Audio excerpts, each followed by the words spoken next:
Hey y'all, I'm Niccara, and welcome to another episode of But Make It Books, a podcast where we are bookishly healing through life. Come on y'all, let's go healing. Hey y'all, and welcome to another episode of But Make It Books. I am your bookish host in all things in healing, Niccara, and I am so blessed and fortunate to not only be joined by two fabulous women, but also a family member. So this is exciting for me to finally get Krista on the pod. So I have Krista Purnell and Sujeiry Gonzalez, and I am so excited to have you guys both here. So the little thing we do on But Make It Books is a little check-in. So how are you? How are you feeling? I'm great. But I usually always am because I'm big on mindset and I allow myself to have feelings and to have my moments, but I always bring it back to like gratitude and being in a good place mentally. We love that. Krista, how about you? I'm good. It's a beautiful sunny Sunday in Los Angeles. So who am I to complain? Isn't it always we're sunny? Here. Isn't it always sunny? Mostly. We have moments. We have storm clouds occasionally, but no, it's beautiful out. It's spring in New York, and it is spring in New York, cloudy and rainy. But so grateful because it's April and it's warm-ish. Mm-hmm. Yes, I understand that. So a little thing that we have here. Oh, me? Oh, okay. Throw it back. I am good. I'm super excited. I was telling the ladies how I am going to Egypt. So I am super excited to do that. I've always wanted to see the Valley of Kings. I can't wait to go to the gold market. I can't wait to just like enjoy myself. And you guys know I'm a little bird. So I love a hookah. So I can't wait to Listen, you do you, boo. You have the best time. I am. Bring back the spices. And and the spices. This is something that I always wanted to do before I decided to cross over to the threshold of marriage. There's something that I wanted to do as like a quote unquote on paper single woman. So I'm excited to check this off. I feel more determined than ever. So that clock's ticking. We know time is ticking off the clock. Give it all you got. My little cheerleader coming up. That's how I feel all the time. So in Baltimore, we have this thing called we call it our form of an icebreaker, but we have snowballs. So this is our form of it. So for our snowball question, what is one of your favorite romance tropes? Ooh. You know, I was just talking about this yesterday, and I know what my least favorite is. What's your least favorite? Enemies to lovers. Okay, yeah. Because I just feel like it's like such a high tense, angry, slow burn situation. I think for me, I really like, it's hard for me to think of anything that's my favorite. Like, I just don't like the thought of favorite, but I enjoy the friends to lovers a lot more. Probably because in my own life, I think it's like really romantic to marry your best friend and someone that really knows you and like having that safety and security. And I think that's the one that comes up for me more than anything. Yeah. What about you, Krista? I think I do like friends to lovers a lot. I think though, depending on what happened the first time, I like a second chance romance. That would be my second. As long as it wasn't toxic the first time. It was more like the timing didn't work or something like that. Nothing where you don't want them to spin the block. But it's one where it's like, oh, they were meant to be in the end. Yeah, like that. That is also top two. Like if I were to choose second chance, because I think everyone has someone that they've probably thought of like, what could have been, you know? And I love those stories that you hear of like high school sweethearts and then breaking up. And then like 30 years later, they like get mad. Like, I just think it's so sweet that sometimes if you just can't outrun destiny and like, there's people that you're just meant to be with. So yeah, that might be my top one now. Thanks, Krista, for reminding me about second chance. Great line. Great line. I love a close proximity, and I do like enemies to lovers. You like that. I like the little fight. Like a little extra drama. Just a little bit, just in my stories, though, not like in my real life. That's why I'm like, okay, if it's in a book, like that's true. Then it's more escapism, and you can do like versus reality. enemies to lovers has a little bit of that like spice. Yeah. Yeah. Because there's like that conflict, the buildup of tension. Yeah. But I think because I'm such an Aries, like I'm impatient. So I'm like, can I just get to the them point. picking up?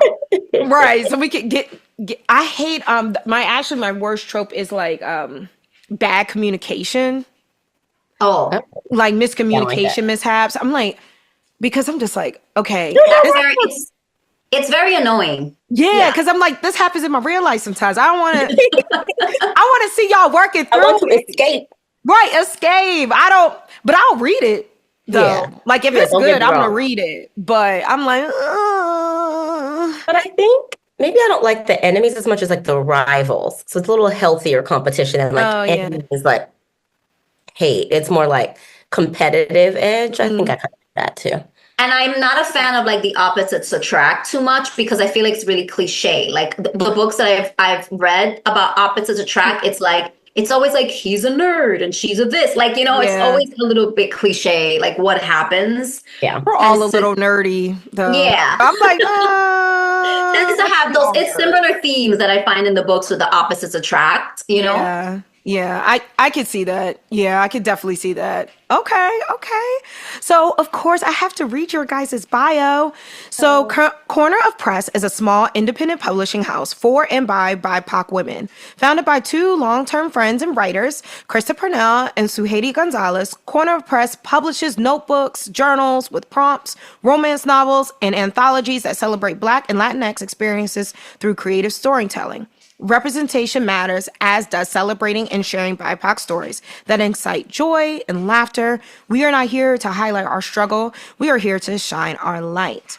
And so I want to just read a little bit because of both of your guys' bios, because I think this also leads to how you guys kind of found each other. Of course, I know a lot about Krista, so this all made sense when when this all came together. So I'm like, okay, this is on par. This makes sense. So Sujeiry Gonzalez is a spicy romance author born and bred in NYC in the predominantly Dominican neighborhood, Washington Heights. Much like her leading ladies, she risks all for love, leaving her family and culture behind to start anew on Long Island. And if y'all not from New York, that is starting anew. It is. It really is. As someone It's who like lived going on to Long another Island for planet. 2 years, it's Oh, Sujeiry is as dramatic as her characters. She wrote this, not me. The hopeful romantic thrives on writing romance novellas with twists, turns, humor, and a bit of, heightened spice. She takes inspiration from her personal experiences, her culture, her friends, and her family, and her time as a relationship columnist for the Latina magazine. Her debut series, Height of Love, follows the romantic lives of tight-knit group of friends from Washington Heights, from friends to lovers to opposites attracts to boss moves and fireball shots. Their favorite Vivera, their favorite bar. These multicultural characters play hard, love hard, and get frisky often. When she isn't writing, she's booked and busy, socializing with friends at bars, vineyards, traveling, reading romance novels, personal essays, and mindset books, dancing, even if it's in her living room, and cuddling with her 8-year-old son. Krista Purnell has been writing since childhood, from fictional stories to letters to the editor, which makes sense once you guys start knowing who she is. She got an opinion. She always got an opinion. She always got an opinion. She's always used her words to make a point. That love for crafting words and sharing stories eventually led her to start her own blog about life as a 20-something. Her writing opportunities later expanded to the intimate apparel industry, where she was a regular contributor to the Lingerie Post and later the Lingerie Addict, where she also served as an editor. After spending most of her adult life in New York City, she is currently living La Vida in Los Angeles. So, hi guys. So for the Yes, I can't wait to get into this. So for the listeners who aren't familiar with you guys or Corner Press, could you share your origin story? How you two writers and lifelong friends just came together and you're like, I'm gonna do this. We're gonna start this. Let's go. Get in the car. We're riding. All right, we definitely have a meet cute. We really do. We have a meet cute, which is crazy because when we started this Corner Press so much like decades after. And I don't know why we didn't think about this sooner because our meet cute, it's like straight out of a romance novel. I don't know, Krista, if you want to take it away. Yeah, so we joke about it because it's like you dream about like I'm gonna meet this man on the streets of New York, but maybe something better came out of this story. So I was at a colleague of mine at the time, who I probably haven't seen since then. It was her birthday party. She was having it at a friend's apartment at a rooftop, downtown New York City, summer. So I go randomly meet this other woman at the party. We're like chatty chat. We decided to stay in touch. I mean, maybe we exchanged numbers or emails. Yeah, I think we did. So I went because Krista's colleague was really close friends with my colleague, and she invited me to the party. So like degrees of separation. Right. Yes. But I guess we must have hit it off and exchanged info. Did. Emails maybe, because, you know. Well, we started talking at the party, and we started, we you know, at that time I was freelance writing, doing like my relationship column, and we started talking about, what do you do for a living? And was at the time, you know, and she was a teacher. At the time I was a former teacher. So we had like that education background. Started talking about writing, and then she told me about her blog, and we did exchange emails, not phone numbers. Right. Yes, and she sent me her blog, and I sent her my blog. There was no Facebook, no Instagram. We're aging ourselves. There was no Facebook, Instagram. It's okay, you guys don't look it. Oh, we look you good. guys are fine. I think that we still have pay phones in New York City. Listen, we might have. I don't remember having, you know, like robust text chains. None of that existed yet. No, I think I had like a BlackBerry. Oh, I did too. I love a BlackBerry. BBM. Listen, couldn't tell me nothing with BBM. Yes, and then we kept in touch, and I think we didn't hang out again for a while. But we just you came to one of my birthdays. Yes. And so then we started doing that. And then we've had various other different writing ventures together, like little dabbles. Mm-hmm. But maybe it was because we started in 2022. I still actually have the notebook where I have original notes that I took from when we first met. It was 2022. It was like mid-pandemic-ish when like things were starting to open but not fully, and you know, I think we both were probably hibernating more than usual, sort of working on separate projects. I'm like, hey, I wrote this thing, like look at it, what do you think? I do remember that we decided to FaceTime because we hadn't seen she had moved to LA. Yes. Yeah. And I hadn't seen her in a long time, and then it was the pandemic, and I was like, let's just do a FaceTime call because I feel like we haven't caught up in a really long time, and I haven't seen your face in a long time. And I remember telling you, Krista, you know, I'm writing again, but I haven't been inspired to write my blog. So I've been researching like writing fiction, and I have this idea of this character, and I shared it with her. And then I remember you said to me, you know, I've actually been thinking about writing more too. And I've been like thinking about maybe like writing romance too and fiction, because Krista and I, we did much more nonfiction for a really we were nonfiction. It was personal essay, or it was like articles, right? Like that was kind of our genre. So we were both kind of like peaked at the same time. And then when I told her, she was like, interesting, because I've actually been thinking about it. So send me what you've done. And then I remember when I sent it to her, like a couple days later, I was like, why don't Krista and I do something together? And it was because I started listening to podcasts about like romance writers and like reading articles on how to like have this career. And I found a podcast, funny enough, of two friends that became business partners to write romance books together and become co-writers. And I was like, maybe I should pitch this to Krista. It was like the intuition clicked, like, everything just aligned. Like, you know, I believe in like alignment, and everything happens for a reason.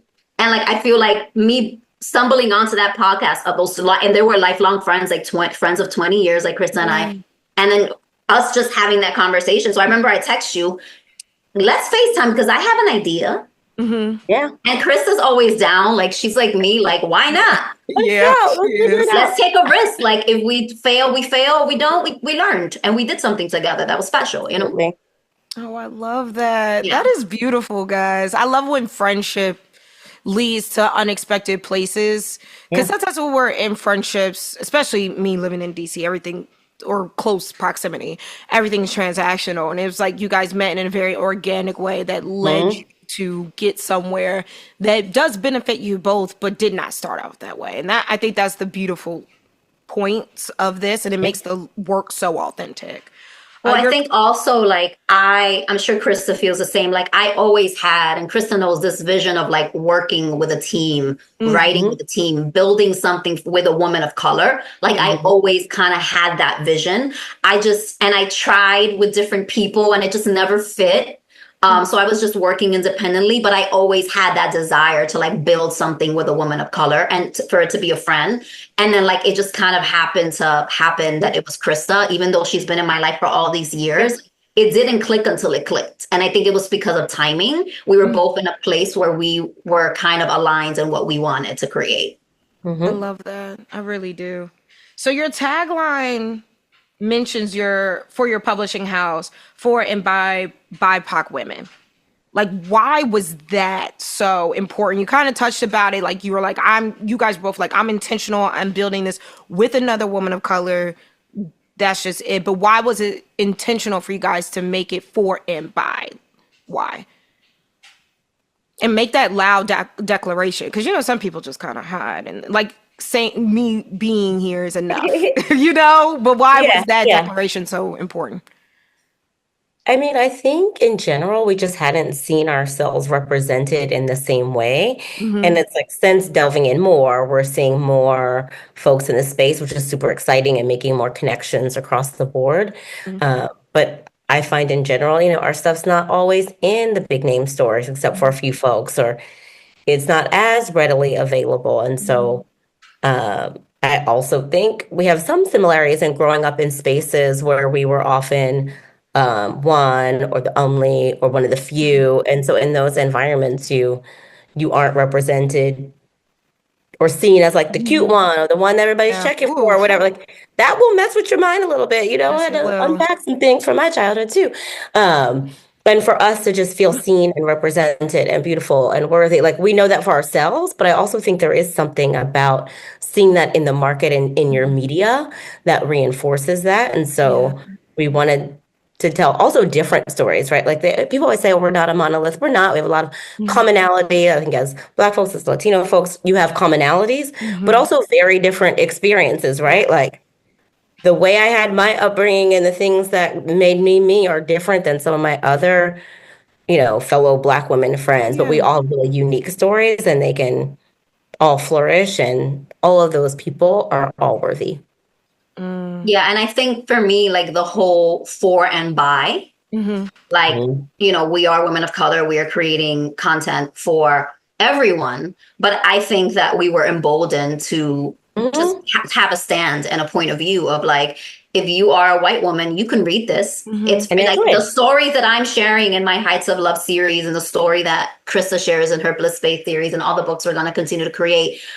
You're going to understand them because it's the language of love, right? But for me, it was really important to represent my culture, the Dominican culture specifically, because like, yes, Latinos are so mixed, but I really wanted to represent like Dominican culture and then this subset of like culture in this neighborhood that's so like culturally rich to the Dominican experience for immigrants. But like the stories are just like any other book from a white author in terms of, yes, the culture is embedded. There's a little bit of that Spanish. There's a little bit of like those cultural references from being in the city or being Dominican, but like they're still Americans trying to find love, you know? So, and the for us, by us, like for me, for us, it's like to kind of put a stamp on it that it's like, it's for everyone, but it's really for you. Like we're speaking to you, you know, culturally BIPOC women or, you know, BIPOC men that want to read our books. Like we're creating this space for you. And I thought that was really important for us to be really intentional about. I really love that because we definitely need it. And I've noticed too, like a surge, especially me getting more into like the bookish space and finding other Black and brown writing and romance in it. Especially I've been dabbling in a lot of like independent authors and seeing like how that has changed like the game of romance and publishing. And that is so exciting to see. Yeah, there's so many and there's like so many opportunities and like again, just like people I've met being a part of the different groups and things like folks who have more of a Caribbean experience, which is like another subsect of being Black or being Latino. Like there's like the Caribbean aspect versus like the African American experience versus like, Yeah. and there's the nuance and cultural pieces to that too. So I think again, there's so many layers. And it doesn't always have to be about struggle or trauma. There are plenty of educated people who write about that we need to know about all of the complexities of the experience, but we also need to have like light and joy and fun and And love. we deserve love too. We deserve to Absolutely. write about love and experience love and read about it and consume Yeah. content that shows us that, yes, there's been a lot of struggle, for BIPOC, but like there is also joy. Yeah. You guys just answered my other question, because I love that tagline. Like, we're here to highlight our struggle. We're not here to highlight our struggle. We are here to shine our light. And I love how you said, Krista, like there's other intelligent people who can write about that. Yes. And I'm not gonna leave all that love. to the experts and the historians. I'm gonna leave it to the people that know. Because like you guys are writing romance, and I think sometimes, especially as people of color, people widely think that love needs to come with struggle versus just love being love. Because I read a lot of, romantasy. That's a little different because that has like the fantasy adventure element. But when we're talking about just pure romance, like why was that so important for you guys to highlight? Because you guys touched on it a little bit, but like why was that so important to be like, hey, we know we all struggle, but not in our romance? Like why? For me, I think like a lot of the books that I remember growing up that highlighted people of color was like what Krista was saying, was the struggle, was the history. Or for as a Latina, a lot of the books that I read or that were being published when I was in high school and college were like about the immigrant experience.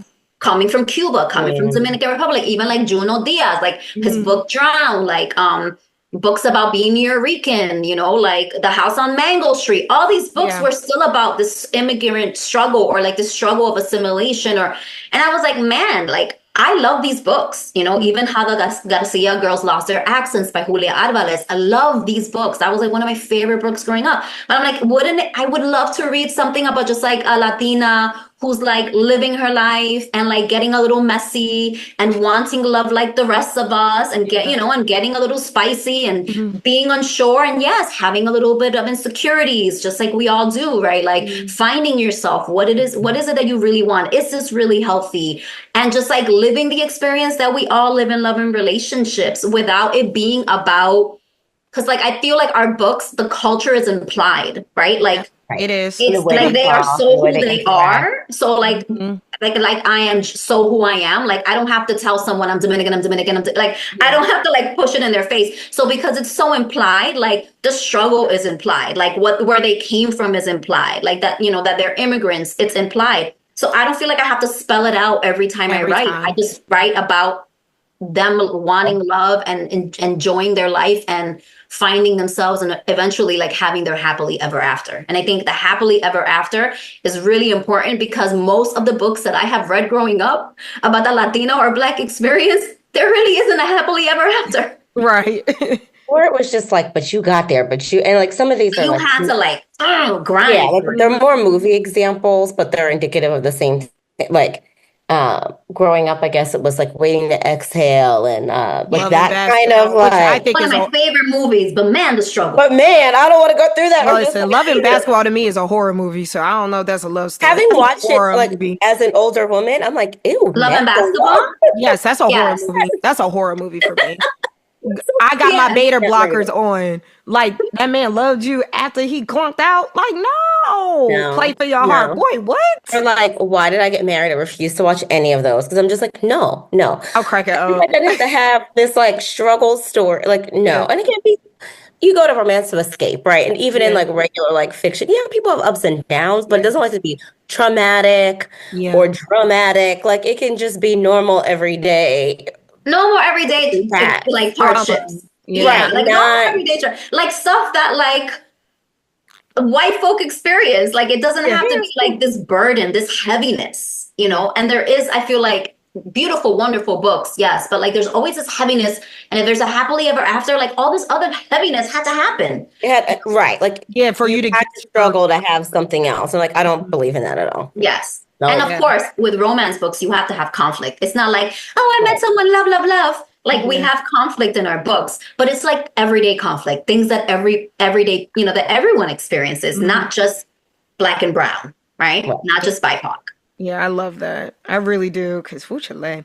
So how do you select which stories or authors you're going to publish? Like, what are you looking for that might be different from traditional publishing houses?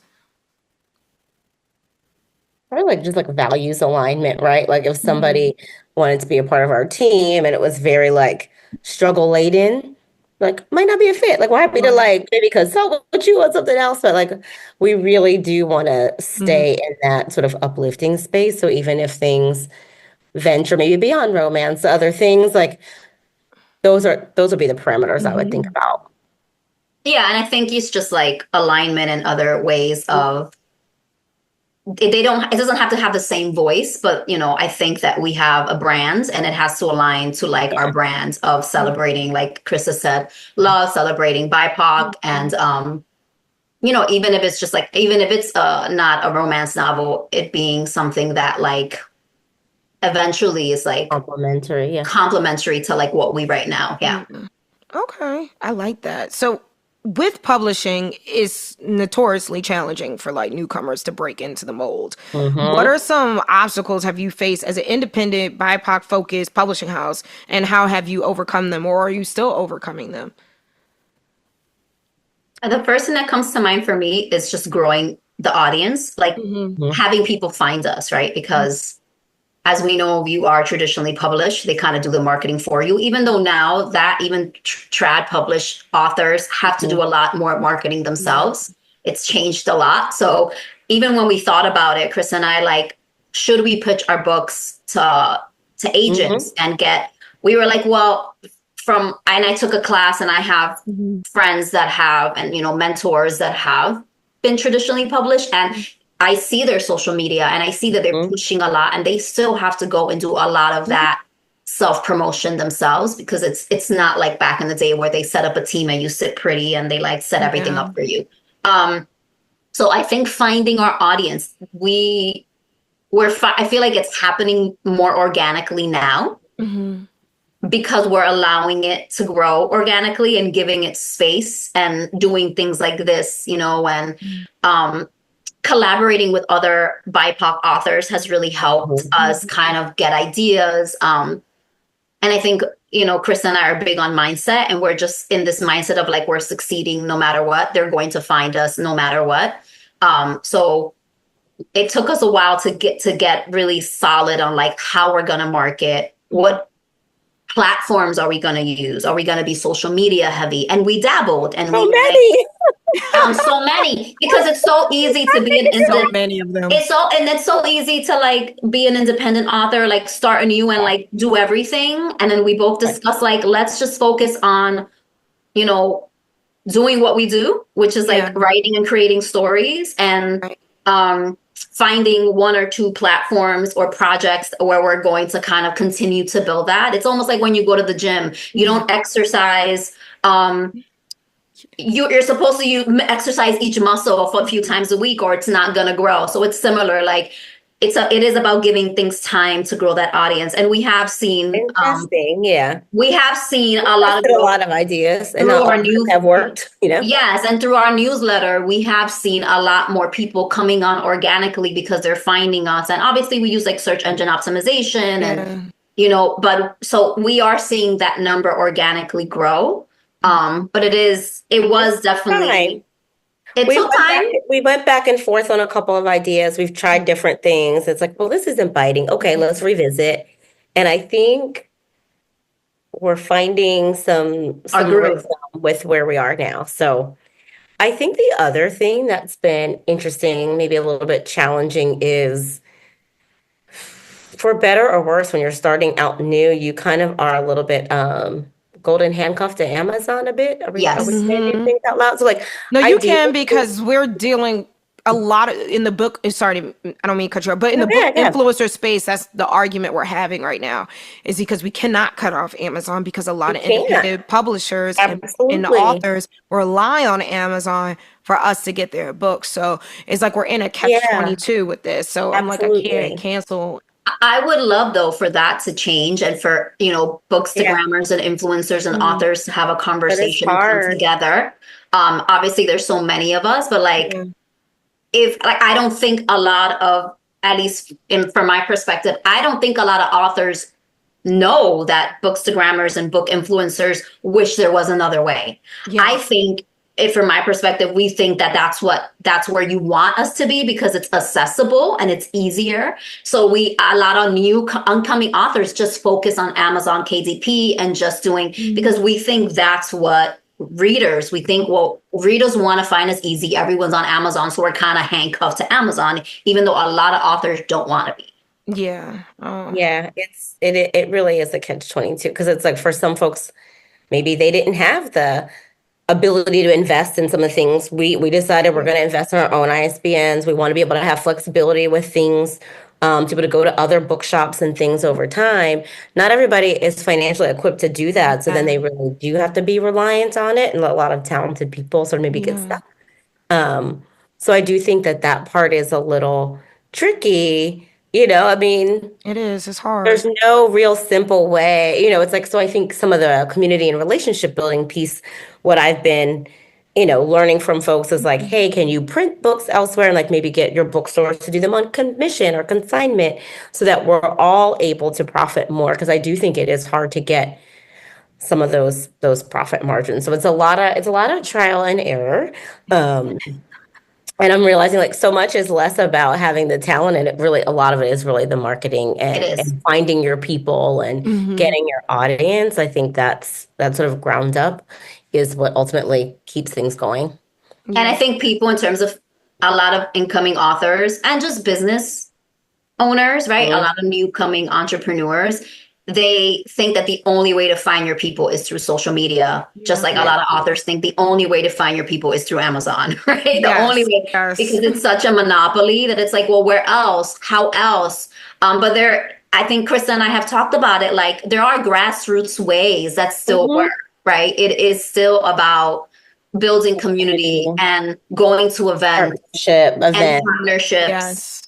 And it doesn't have to be promo together, like we've done that with different groups. Yes. Like doing a joint promo. And it doesn't have to be like paying for ads and like constantly posting on Instagram and like I don't have time to do that. Because it is exhausting. No, like, I mean, we work full-time jobs. So it's like, we got to be like, okay, like when can we shout out to Tiffany. And that's always the advice. The advice that people always give you. Even Krista and I, when we started, we went to, it's like, oh, make sure you're always posting on social media. You have to get people on your newsletter. And it's like, okay, but like, we both have full-time jobs. And we also want to write our books. Yes.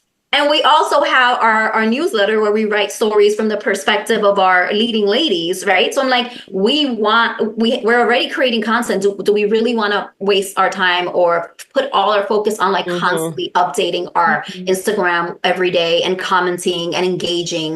It's like a part-time job. We do what we can do. And then, focus on the other things that are more sustainable. And I just think like, it doesn't have to be that way. And I think that's a point I'm trying to make. If anyone that's listening is like a new author or wants to, like, that is not the only way. Yeah. I think the best advice would be grow your list and collaborate with other authors. And how you collaborate depends on the author. But it could be writing a blog post together. It could be going on a podcast. It doesn't have to just be social media. Yeah.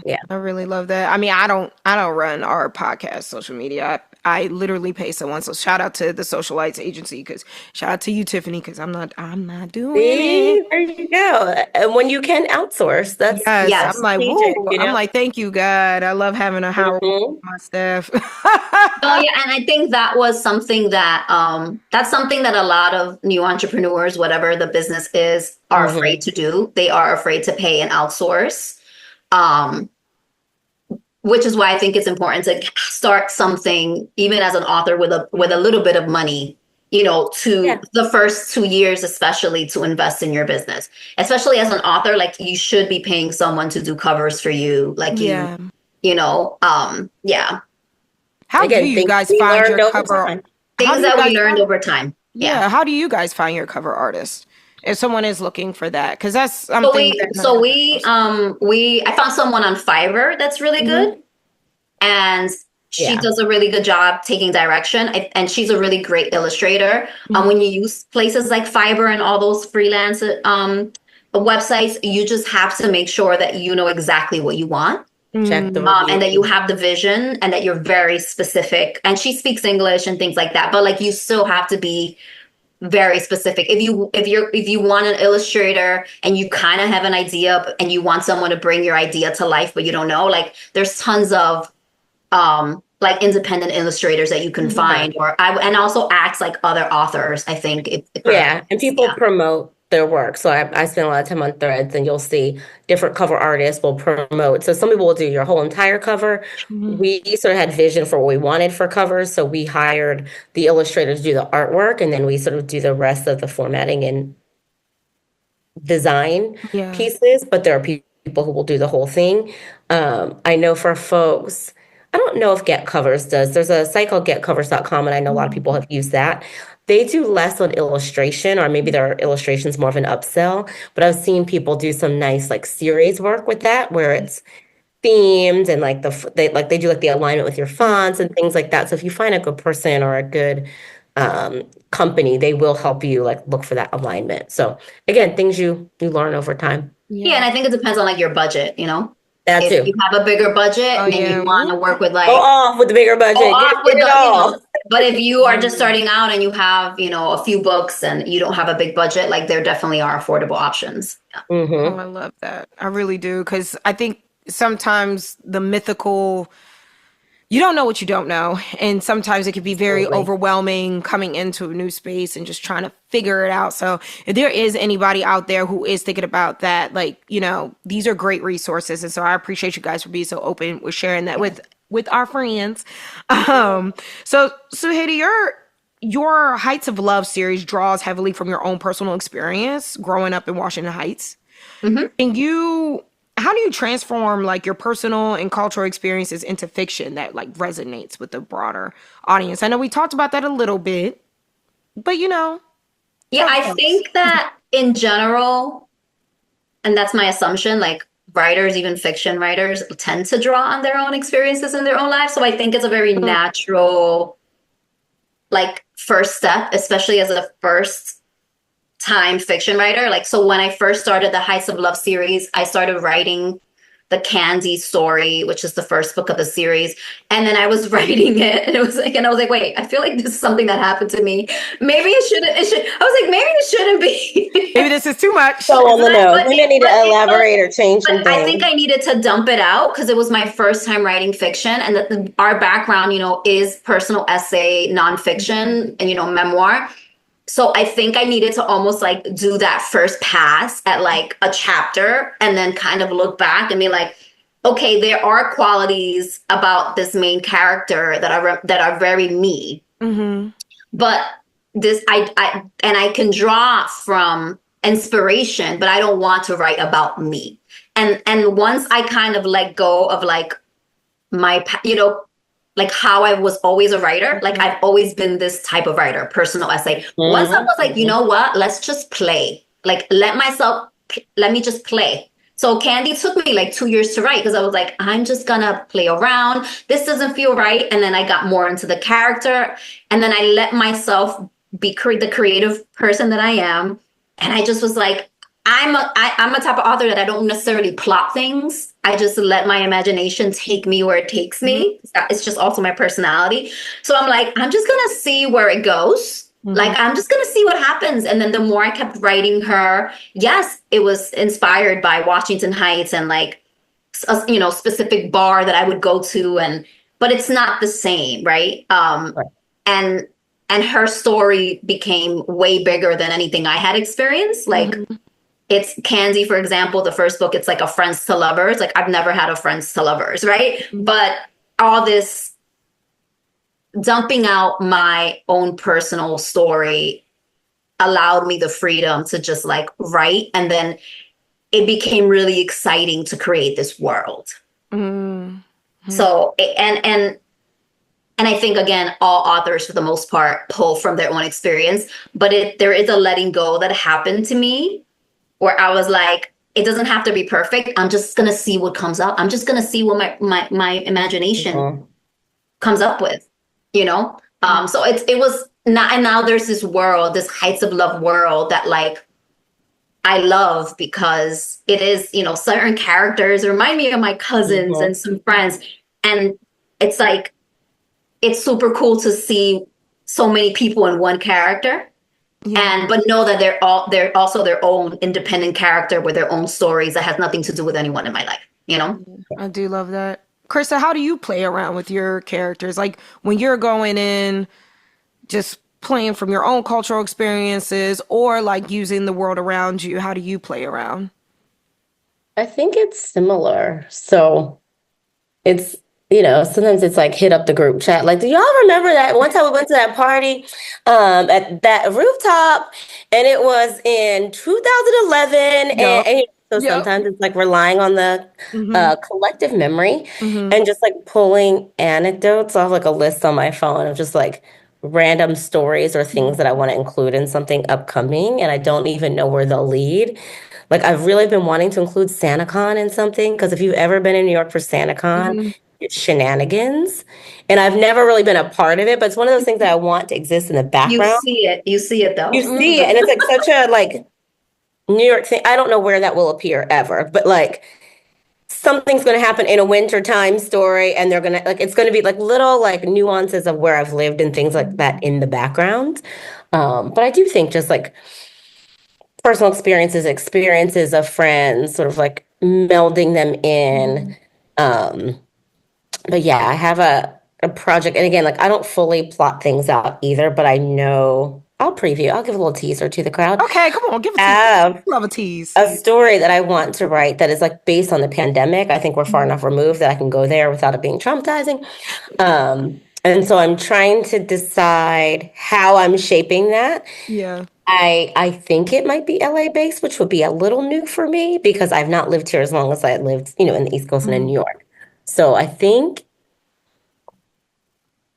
that's what's coming. But we'll see. We'll see how like it's been gnawing at me. Usually when something gnaws, that means it needs to be done. Like things will sort of harass me in the back of my mind, which means it's the project I need to do.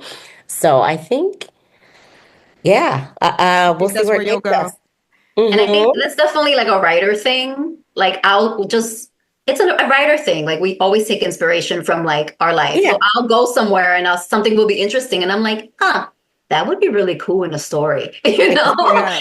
And so the seed is planted and maybe the initial concept was inspired by something real that happened to you or something you observed. But then as authors, as writers, our imagination takes it somewhere else. And you know, that's why we could all be authors and writers and have similar backgrounds and experiences and have a completely different story.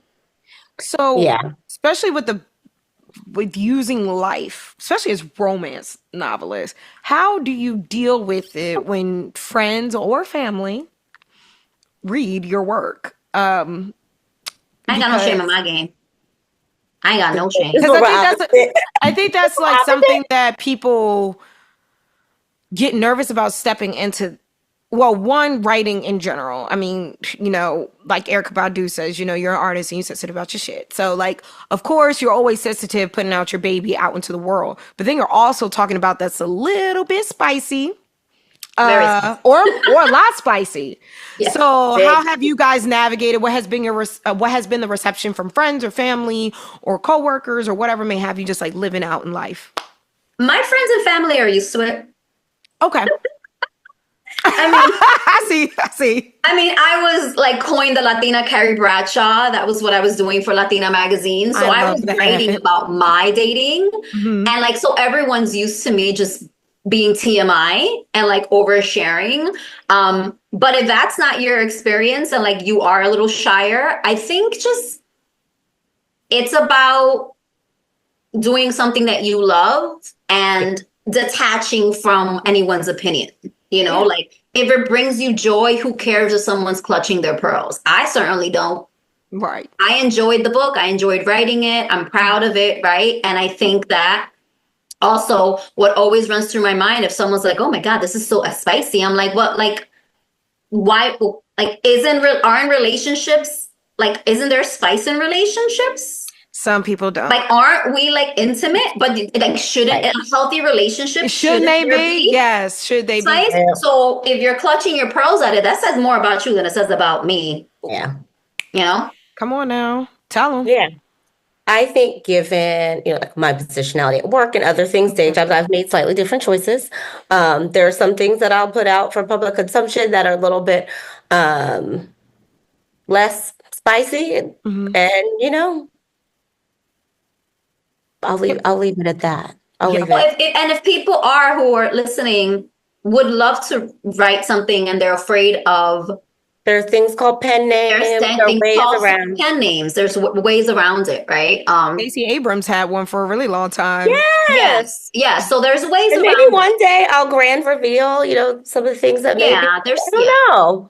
Yeah. I might pull a Stacey Abrams one day, or I might just have some stuff that's just me, and I think it just depends. But I think friends love seeing little nuggets I leave for them. Like, oh, you named the random baby in the story, like that's my son's name, like, or the dog was named after my, like I'll try to put, or like that character went to the same college as me, like they know I'm like, you're dropping the nuggets, you dropping the little baby nuggets for them to get because I think that's always something that everybody is a little bit nervous about, especially when you're writing something. So I'm glad that you guys found ways to do it, whether bold and just I'm out here, or even just being like, this is for me and I hope you enjoy. I love both. Yeah, I just be unapologetically yourself. So what are some upcoming projects? I know Krista kind of danced on some, or titles from Corner Press are you most excited about? So I have the third book of Heights of Love that I'm working on slowly. Because I wrote two. I have Candy and Joanna. So the third one, her name is Reina, and I'm excited about her story because it's the first book that I'm writing where the woman is a sexy, mature woman in her mid to late 40s. Come on now. My first two characters are like, just turning 30. So they're not, they're kind of still. So I really wanted to write about, and everyone in the Heights of Love series is connected. So the first book, Candy, she's best friends with Joanna, like childhood friends. And then Reina is Joanna's cousin. So she is embedded in the series already. And we know a little bit about her story, but she's a single mom. She is a curvy, beautiful, voluptuous woman. She has some self-esteem stuff going on and insecurities about like later in life and how her body's changed. Being single, and starting over in her late 40s, kind of finding her footing and finding herself again, as someone who's in their late 40s and really their life is changing a lot. So I'm really excited about that because I haven't written from that perspective. I'm also really excited about a spinoff that I have, another series that's already come out of my brain dump on what's going to happen. Like I just did like a voice note where I was like, oh my God, I just know what's happening right now. And I like did a voice note for 30 minutes of like a brain dump. And then I transcribed it all messy. But I'm really excited about a spinoff of that series that's going to be based on the reality television world. That's right. Oh, you're going to make a spinoff. Okay. Yes, I decided it's going to be I remember that was an element. Yes. And then there is one book that I started writing during the pandemic in 2020 that I was going to pitch. I started pitching to agents. And then I kind of just took a moment like, what do I really want to do with this? Do I really want to pitch to agents or not? And it's halfway written and I haven't gone back to it since 2020. But it was my first idea of a romance novel. And I really my intention is to go back to it because when I was writing it and really developing the story, I was really excited about it. So I'm someone that like just as a creative dabbles, like I'll start something, dabble, start something, dabble, stop. That's how my brain works. I used to hate that about myself. I used to be like, why can't I just be focused? Listen, But now I'm the like, you know same. what? This is who I am. This is how I create. And Like go I with say, it. Yeah. oh my God, my bilingualism, unapologetically myself, right? So it's like I'm just kind of going with the flow and seeing. Yeah. I think initially, again, we were learning about publishing, learning about like best practices as self-published authors. And in my mind, it was like I have to churn books. And now I'm realizing we just need to do this our way, our rules, our pace. You know, and it's okay for us to have a million ideas and them not come to fruition every 3 months, you know? Yeah. And some we still might pitch other places. Like we have options, we have opportunity. Oh, I'm going to add last thing. We have something that we want to co-write that we started, that we, a young adult. That too. A YA that we started drafting, and we have to get it. We have to do it this year, Krista. We have to. Okay. For the holidays. We're saying it out loud to the world. We are. Listen, it has to happen. I said, oh, you said it here It on was supposed to be around the holidays, right? We were going to do it. Originally. We have a couple. Yeah, there was the back to school one, which is a little tight timeline. But then I think we also had a holiday idea and a Valentine idea. So when we have the next meeting, we gotta. But we do want to co-write a book together, like actually write a book together. That one we haven't done yet. We haven't tackled that yet, but it's on the list. It's coming. You already said it here, so it has to happen. It's coming. I'm manifesting it. It's coming. Yes. The when, we will let it unfold, but we definitely will. Krista, do you have anything that you're excited about? Now, like, you know, if you don't see, I'm sitting here writing notes on the side. Yeah, I do see you. My brain works. Yeah, I'm excited for when the Krista's coming. Anybody who knows me knows that I always have paper and notebooks. I have them in the car. I have them everywhere because if I don't write it, and I don't always like the phone notes. I'm excited for when the Krista coming up. I'm excited for the one you have, Krista, coming up for Bliss Bay.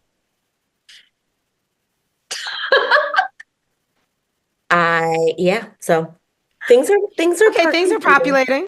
So things are populating. Yes. So you guys have talked about your projects and like what you are envisioning, but how do you envision Corner of Press like evolving over the next few years? Like if you had a little crystal ball and you're like, in a few years, this is where we'll be. Well, we've talked about it, Krista. I think one of the things that we want to offer is like writing services, not ghostwriting, but character development, helping authors develop their stories. And I think we would love to open it up to a lot more authors. I know that we want to do an anthology. Mm-hmm. Yeah. Like a romance anthology. And of course, to have our books everywhere and have book signings. And I have envisioned, and I know Krista has too, our books like becoming series. Mm-hmm. Yeah. And I have visions of like her and I sitting in our chairs with our name on it on a set. Like I'm a big daydreamer. Yes, manifest. Yes, and it's very real to me. And I think also opening it up where we have really have an independent publishing house representing all these other authors and helping other authors, write their stories under a Corner of Press would be it's definitely one of the big goals. Yeah. I'm envisioning a cross collaboration with Brit Bodice because it's in LA and it's in New York. Right. And it's New York. Mm-hmm. I'm just going to put that on y'all. That's where we got some initial ideas from when we went to see some of our other author friends. We're doing a book signing there. And I was like, oh, I can visualize it now. Mm-hmm. And we went. I went to LA. We went. And we came to LA. We did that. There's one in Brooklyn now here. Yeah. And one of the other things I've envisioned is having our own events. Mm-hmm. Yeah. Like creating our own events where other authors come in and being on panels with other authors. Like I think that writers retreat. About now. Where are we going? Yes. And just have time to do all the things. I know it's just about the timing, but I know it's all happening. Absolutely. Yes, I really love that. So where can our listeners find Corner Press publications and follow your guys' journey? Yes. Well, most of our stuff, because Corner Press is our big overarching brand where most of the fun and magic is happening right now is at Give Them Romance. And so givethemromance.com. You can go to our Substack and see lots of content from us and writers on Read our it. team there. Yeah, that's our primary. So fun. That's It primary. is fun. Yeah, Like it's if fun. we have Give Them Romance Instagram, but like if you really want to connect with us, The Substack is the best. Plus, where the most action is happening. But we dabble on the Threads, we dabble on the Blue Sky, we dabble on the Instagrams. let's We're always in the Give Them places. Romance. Yeah. But go back to the Substack. But when you go to the can- Substack, you get to learn about our characters Yeah. because when you subscribe to givethemromance.com on Substack, we are writing stories from the point of view of our characters. So you get a little different. almost like it's so you're getting like a little romance story in your inbox, twice a month. Which Yeah, is it's quite nice, guys. And it's like a click down on some of the various characters. Like you wouldn't otherwise know some of those stories. Like they're featured in the book, and you know this moment in time might have happened for them, but it's almost like you like click into another world. You get to read this other story and then come back to the main theme. So and it's if kind you're of new to like the character, you get to know the character and their Even background. better. We don't give away the book, right? But it's almost like a background and like before the book, like who were they, right? Yeah. So yeah, where they met. it's a Wait, lot of fun the writing world. these stories. Yeah. So before we close, what gives you hope about the future of diverse publishing? Well, because I was about to be like about the world, about life. No, not about the world. We're not gonna go there. We don't got enough time. Listen, I know I'm sitting on my couch and I'm that lady, but we don't got time to go sit on that lady couch. No, not that one. Not today. But I'm hopeful about the world because that hands-off march like really made me super hopeful. I was very I'm glad they emotional. was out there. Me too. I'm glad We they were was out there. resting. We was resting, but I'm glad they was out glad there. Yes, I was very emotional seeing like all the clips on TikTok with like Boston and New York City and even like small towns like coming out. But Like even some of the more red states and things. Yes. Like, I'm like, oh, Idaho, y'all doing it. no, well, did you see Idaho. Salt Lake City? Yeah, they better go ahead and do it. I love it. Massive. And I was shocked. So it was that gives me hope. Okay, but about diverse publishing, Yeah. I guess my hope is that there's continued access and opportunities because there are so many stories to tell, so many different types, and there are so many different types of readers, and all of those readers deserve to see themselves in a positive light where they are centered, and finding different avenues to share that and take up more of that market space. I think for me, my hope is that people give indie authors a chance. Yeah. More of a chance. Mhm. That, bookstores like Barnes and Nobles, like, or, it's like they understand, and it wasn't like we were rejected from, like, we decided to create something on our own and build something for us. And so like seeing value in our work and in our books, even if it's not traditionally published.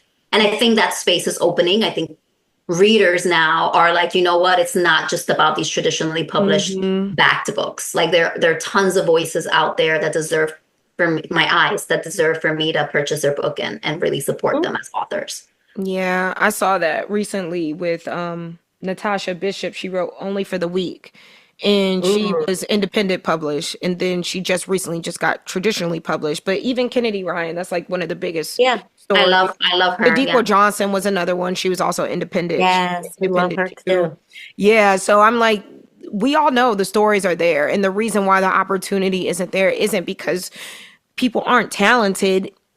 It's just sexism, racism, all the access, all of the isms, all of the prejudice, all of the access, right? So hopefully everybody leaves here today from this episode knowing, give indie writers a chance. They are here. They're here to. And also, I will say for indie writers, if you're successful as an indie writer and a traditionally you don't have to go that route. No, you don't. Still keep it. So like, we made some points of like, oh yeah, they were, indie and they became traditionally published. You don't have to. You can keep it for you. You can build your business and you can be successful without, some big publishing house. Yes, we love that. We love that. Any last final thoughts before I let you ladies go? Buy Corner Press Books. Yes, buy Corner Press Books, y'all. Go to givethemromance.com. Subscribe to the newsletter. Subscribe to givethemromance.com. But We love thank it. you. Just No, thank you thank for the opportunity to just kick it, talk Yes. books, and It was fun. Thank you guys. And with that, that is another episode of ... But Make It Books. Always remember, keep healing, but make it bookish. Peace, y'all.